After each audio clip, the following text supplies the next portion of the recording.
En esta época del año, temas de interés para la comunidad, con jornadas verdaderamente agobiantes como las de ayer, no tanto hoy, pero hemos tenido y vamos a seguir teniendo días con temperaturas muy elevadas, revisar un poco nuestros hábitos alimenticios. Y vamos a conversar a continuación con la licenciada en nutrición Luciana García Pascuaré a propósito de estos temas. Gracias, Luciana, por esta atención con BBC Noticias. ¿Cómo va? Hola Mariano, ¿cómo va? ¿Todo bien? Bien, muy bien, muchas gracias. Lo primero que quiero consultarte es, a propósito de lo que tanto se habla a la hora de reforzar nuestra hidratación, porque está claro que necesitamos hidratarnos, pero ¿cuáles son a veces los errores que cometemos a la hora de creer que nos estamos hidratando bien? Lo que ingerimos en cuanto a bebidas. Se habla de que el agua es la única bebida que verdaderamente nos hidrata. Hay alimentos que también nos hidratan. ¿Qué puedes decirnos al respecto? Bueno, sí, en primer lugar tener en cuenta que justamente como dijiste, la primera ingesta, la principal ingesta que tenemos que tener con el objetivo de hidratarnos es el agua, obviamente el agua segura y el agua potable.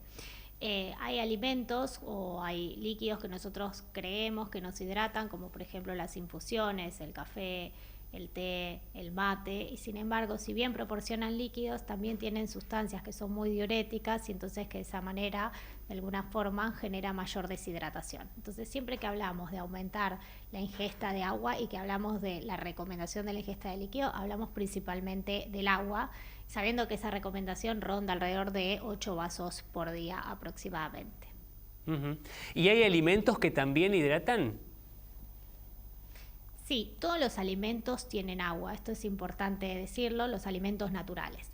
Sin embargo, la recomendación siempre se hace sobre el agua líquida, pero sí tenemos que saber que hay alimentos como las frutas, las hortalizas, sobre todo las de hojas verdes, y las frutas de verano, por ejemplo el melón, la sandía, el durazno, ciruelas, tienen mayor concentración de líquidos que las frutas de otra estación. Entonces justamente incrementar el consumo de frutas y hortalizas también nos asegura o nos da mayor cantidad de líquido para poder consumir a lo largo del día y evitar cuadros de deshidratación.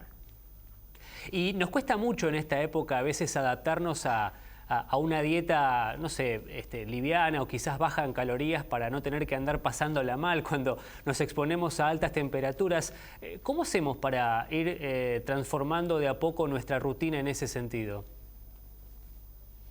Bueno, justamente nosotros lo que trabajamos son los cambios de hábitos. Los cambios de hábitos se van de manera paulatina.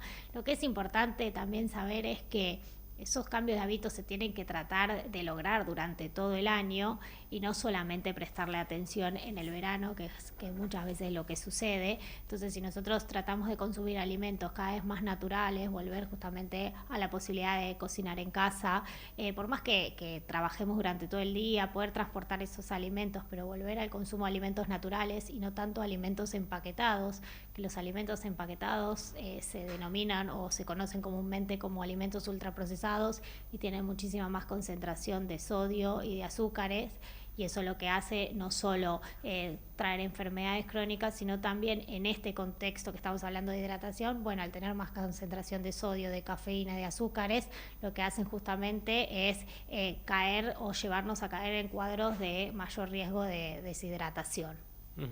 Y hay edades en las que hay que prestarle más atención a esto de... bueno, de apuntar a estos alimentos que vos decías. Me pregunto, niños, adultos mayores, ¿hay que focalizar más en ellos? Sí, hay 3 grupos poblacionales que hay que hacer más hincapié. Por un lado, los niños, sabemos que los niños, los lactantes, por ejemplo, en ese caso, los menores de 6 meses solo necesitan lactancia exclusiva, o sea, no es necesario brindarles agua. Esto también es importante porque muchas veces con las altas temperaturas, cuando tenemos un nene o un niño menor de 6 meses, lo que se hace es darle agua. Bueno, esto no es necesario, la lactancia es suficiente para poder hidratar a este grupo poblacional. Sí, a los niños lo que hay que tratar es fomentar el consumo de agua, porque en edades más tempranas lo que sucede es que las bebidas que ingieren son bebidas azucaradas.